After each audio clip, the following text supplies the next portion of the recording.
Hello my dear friends, you're in the Military Summary channel, and today we will discuss the situation in Ukraine on the 1st of October of 2024.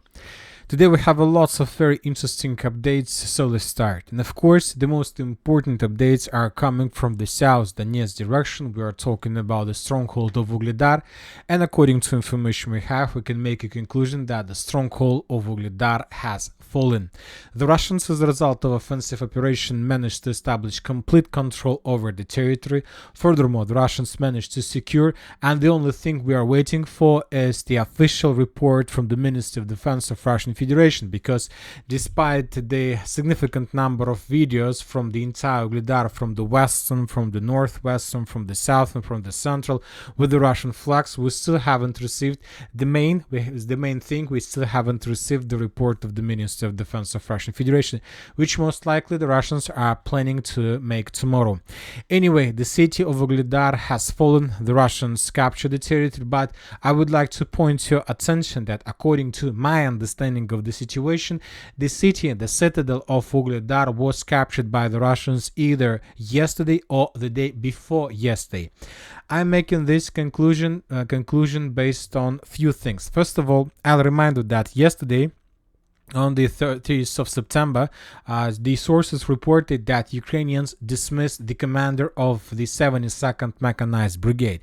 He was dismissed yesterday, and I believe that he was dismissed because he probably surrendered to the city of Vuhledar without showing any resistance to the Russians. According to Ukrainians, maybe there were some way or chances to hold at least the lines for another few days, but the commander of 72nd Mechanized Brigade decided to surrender.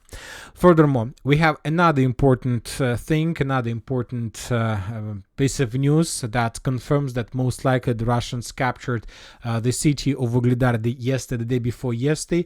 And the thing is that today, on the 1st of October, the Ukrainians and Ukraine celebrate national holiday of defenders. So this today, according to Ukrainian calendar, is the Day of Defenders. So most likely this is something like part of Russian humor when the Russians are attacking Ukraine with a significant number of Russian flags and flags of different units in Vuhledar, trying to ruin or at least to make this holiday not so good for the Ukrainians, because today is Defenders Day, and during the Defenders Days, the Russians managed to establish complete control over one of the most powerful and the strongest strongholds since the beginning of the special military operation.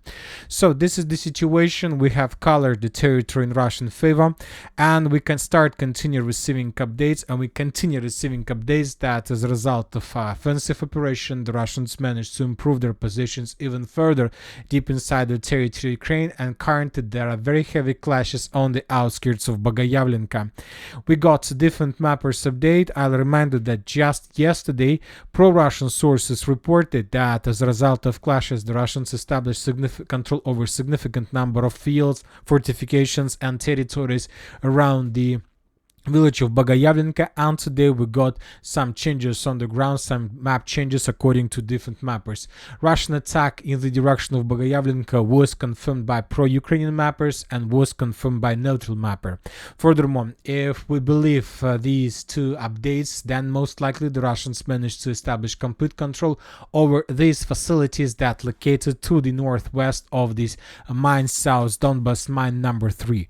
Obviously, this is significant progress, and if the Russians are able to announce or to show some geolocations on videos on the outskirts of Bogayavlenka, this is going to be significant damage and significant defeat of the Ukrainians, not just around and inside of the city of Vuhledar, but on the entire South Donbas direction. Now let's move further and let's talk about the Kurakhove direction, where the Russians also continued their offensive operation. During the previous 24 hours, the Russians managed to improve their position significantly. This is the situation on the ground according to different mappers on the morning of the 1st of October, and this is the situation on the end of the 30th of September. So as you can see, as a result of clashes, the Russians managed to improve their positions in the village of Tsukurina in the eastern part. Furthermore, we received geolocations that confirm Russian presence there, and we see that the Russians managed to improve their positions along the railways between Tsukurina and the mine, and the Russians managed to improve their positions between the mine lines and the city of the town of Gornyak. So this is the situation on the ground, and this is the additional progress that the Russians managed to develop. Very important, because according to different mappers and according to different reliable resources, the Russians decided not to stay very long on the village of Tsukurne and Gornyak, and the Russians decided to move further in the direction Izmailovka and to try their luck exactly on the territory of this village. So summarizing everything, we can make a conclusion that currently the Russians are trying to take under control the village of Izmailovka, and if the Russians are able to do this, then we understand that most likely the Ukrainian forces that are currently located in Zaryana, Kurakhove, Gornyak and in Nivoyskaya fields may face the same problems and the same destiny as the Ukrainians faced on the territory of the Vuhledar citadel. They will be forced to begin retreat or withdrawing their positions, otherwise they would be captured or encircled by the Russians.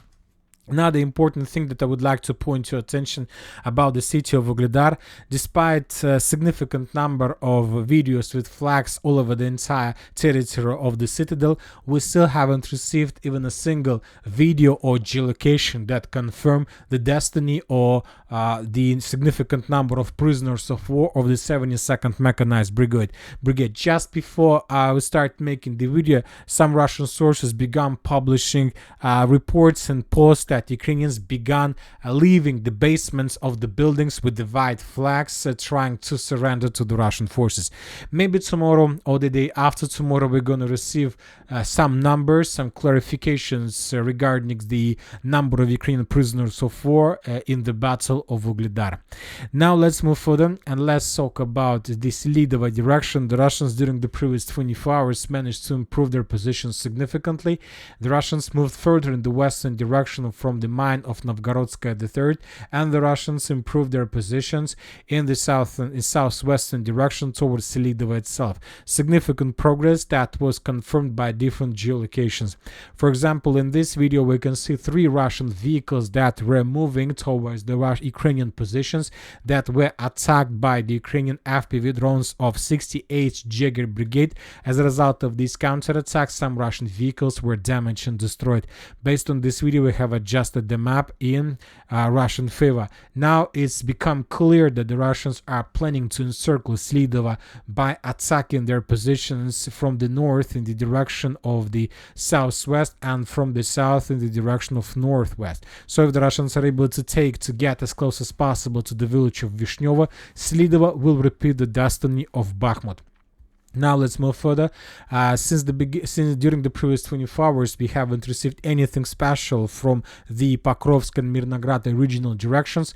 The only thing we got is that, according to the Ministry of Defense of Russian Federation, the Russians managed to establish complete control over the village by the name of Krasny Yar. According to the geolocations and different videos, this territory was colored in Russian favor on the 29th of September based on this video. In this video we can see the work of the 71st Jaeger Brigade, how the Ukrainians were FPV droning the Russians on the territory of Krasny Yar that is located further in the northern direction from the village of Krutoy Yar. So on the 1st of October the territory was colored, but the Minister of Defense of Russian Federation confirmed this just today. Now let's move further and let's talk about the Toretsk agglomeration. According to information we have, the Russians during the previous 24 hours managed to improve their positions further along the river of Krutoy Toretsk and to maintain the line of combat contact between the village of Nilipovka and the city of Toretsk itself. I'll remind you that just yesterday the Minister of Defense of Russian Federation reported that the Russians took under control the village of Nilipovka, and today we got reports that the Russians have already managed to improve their positions. Now let's move further and let's talk about the Siversk direction, because we start receiving very interesting updates exactly from this direction. As for the territory to the east of this citadel, we haven't received anything, but we received significant number of updates on the line between Siversk Donetsk Donbass Canal and the village of Zeleznyanska and further the village of Vasikovka. The Russians, during the previous few days, were bombing and attacking the farms in Vasykovka heavily with a significant number of artillery and aviation strikes.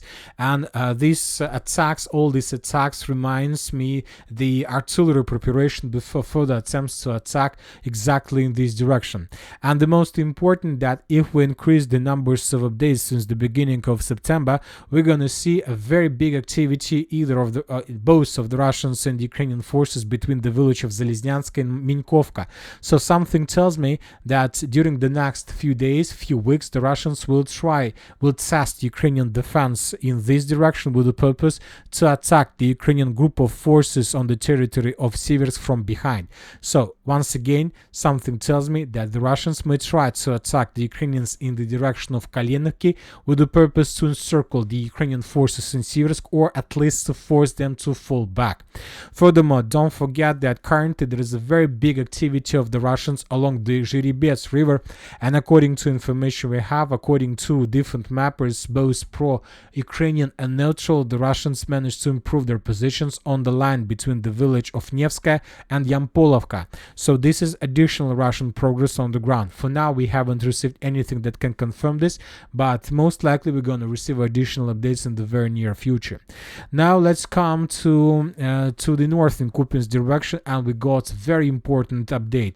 Today, the Ministry of Defense of Russian Federation reported that as a result of offensive operation, the Russians managed to establish complete control over the village by the name of Vyshneve. This is the territory that was captured by the Russians during the previous 24 hours. Significant progress on the ground, and telling the truth, this offensive operation and this Russian progress confirms our speculations and our projections about further Russian plans to attack in the direction of Lozova. From the village of Vyshneve, there is a very high chances that the Russians are going to move further in the direction of Lozova.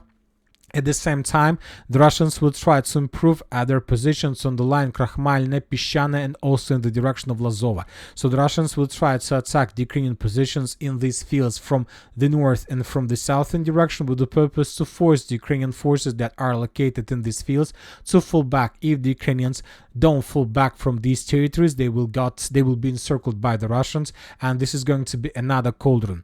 The Russians need to take these fields under control. These fields don't have any strategical value. The only value these fields have is that the Russians by this attack will be able to improve the line of combat contact, to maintain and to shorten the positions, to shorten the lines, and to release additional forces that can be used later for further offensive in the direction of Oskol. So this activity is exactly the activity we're going to see in the very near future. Now let's move further and let's talk about the battle for Vovchansk. Currently, there are very heavy clashes between the Russians and the Ukrainians. I'll remind you that a few days ago, the Ukrainians counterattacked the Russian forces in the aggregate plant. The Russians were completely defeated and were forced to fall back. After that, the Russians began bombing and attacking the Ukrainian forces in the aggregate plant, in the citadel, and many other places with the use of TOS flamethrower systems, different types of aviation bombs. When the Russians thought they finished the clearing operation with artillery and aviation, the Russians began another wave of offensive operation in the southern direction of the northern Vovchansk. And we discussed that there was a very big attack, but the Russians were defeated. Today, the Ukrainian sources published the video how they ambushed the Russian stormtroopers around Vovchansk aggregate plant. So we will not watch this video due to significant casualties. But if you have access to map, you can always take a look at the video on map. Now let's move further and let's talk about the Kursk situation in the Kursk direction. As you can see, we haven't received lots of updates. The most important events are coming from the line between Spalne, Borki, Pokrovsk, and Guyeva. The Russian forces, after the Russians established control over the territory to the south of Pokrovsk, the Russians began artillery preparation and began bombing and attacking the Ukrainian forces on the territory of Pokrovsk, which confirms that most likely during the next few days, we're going to see additional Russian offensive operation in the direction of the village approach with the purpose to get some positions on the territory of the settlement and to reach the river of Psol. So this is the current target of the Russians, to get the river of Psol and then to move further in the direction of Russian border with Ukraine. This attack, this progress on the ground in the southern flank of Sudzha can allow the Russians to encircle the Ukrainians, to encircle the entire Ukrainian group of forces in the Sudzha direction. Furthermore, we have some changes on the ground between the village of Kremenoye and Sheptuhovka. The Ukrainian sources published the video how they were FPV droning the Russians on this road. In this video, we can see Russian vehicle that was moving from one settlement to another and how the Ukrainians attacked the vehicle. This video confirms that as a result of clashes during the previous few days, the Russians managed to improve their positions and to restore logistics between the settlements. For now, this road is not secure to use. Sometimes the Ukraine's FPV drones can attack and destroy some vehicles, but anyway, this is an additional progress on the ground according to the geolocation. So this is the progress according to different map updates. As for the Glushkova direction, during the previous 24 hours, we haven't received anything after very heavy clashes that took place around the village of Vysole and in the fields between the village of Novy Put and the town of Glushkova itself. Both sides, either the Russians and the Ukrainians, are regrouping because once again, yesterday and the day before yesterday, both sides suffered significant losses, either the Russians, both the Russians and the Ukrainians, and now everybody is regrouping. And that's it for today. Military Summary channel reminds we condemn any violence in the world. Thank you for watching. Subscribe to my channel, put your likes, join my Patreon, and have a good day. Bye bye.